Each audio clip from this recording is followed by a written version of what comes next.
ვინც აი იქ მოდიხარ თქვენ მიცვალებულებთან, ხო? მე თქვენთან მიჩნდება ესეთი კითხვა რა. რა აზრი აქვს პატივისცემას თქვენი მიცვალებულების, როცა მის გარშემო ყრიან ნაგავი? განასუნთქავენ ესენი. მკვდრები არიან, რაღაც ისუნთქებენ ახლა, მაგრამ შენს ნალოთავებს და შენს ნასუფრალს რა ესე მოისვრი, თავხედურად დავიჯერო შენმა წინაპრებმა ის გასწავლეს, რომ მიდი გვერდზე ნაგავი დამიყარეო, სადაც დამასაფლავებო. ახლა ეს არის სასაფლაოს ნაგავი, ნასუფრალი. არის ახლა შემთხვევები, რომ უპატრონო სასაფლაოებსაც ესე ეყაროს, იმიტომ რომ ბევრი მაგ გადაღებული და მოვა ახლა აღდგომები. ბიჭო, წელიწადში ერთხელ თუ ასუფთავებთ თქვენ მიცვალებულების ტერიტორიას.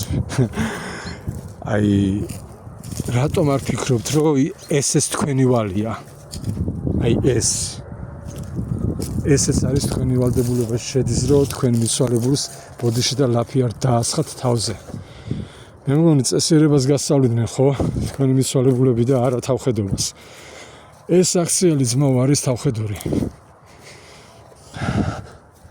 აი ესე იყრება ნაგავი.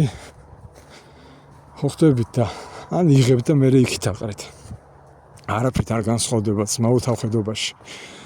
ადექი და მოიფიქრეთ რამე, ორნა დადგით, გაატანინეთ, დაიქირავეთ. რავი, რა უნდა დაგიჯდეთ.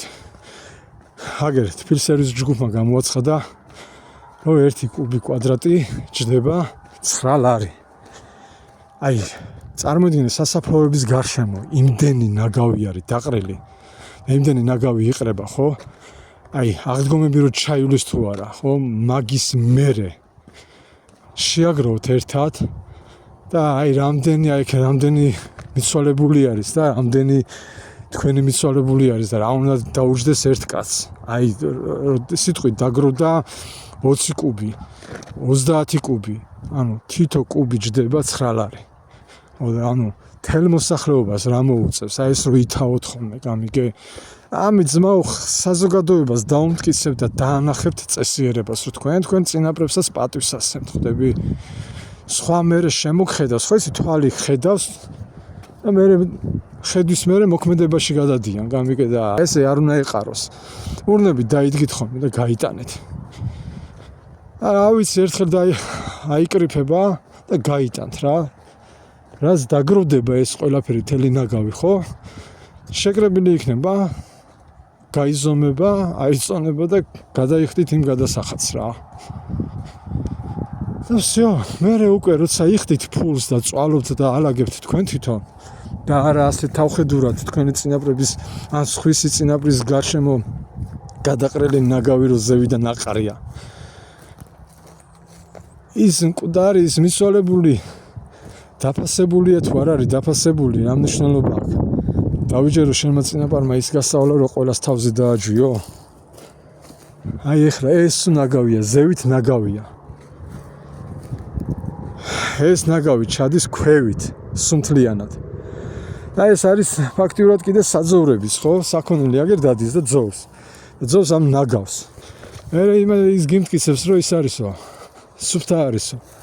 აი ესე ტოვებთ, რომ მიცვალებული ვიღაცა მოვაო და შენდობას ეთქვისო. დამიჯერე ძმაო, არავინ აღარ მოდის.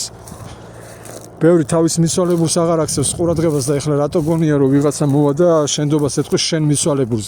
გვერდზე ნაგავი გიყრია ძმაო და იმ მისი ცნობიერება ისია გამჯდარი რომ იმ ნაგავს დაამატებს და რატო ფიქრობ ადამიანი რომ მოვა და შენს მიცვალებულს აღრეზერვს ეთქვის და მოიხსენებს და მოიგონებს. ძალიან მეეჭება.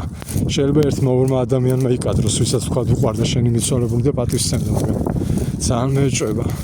შენ თვითონ ტოვებ ნაგავს და რა ვიცი. შენ თვითონ არ ზრუნავ შენს წინაპარზე და ეხლა რატო იზრუნებს ვიღაცა შენსაზე.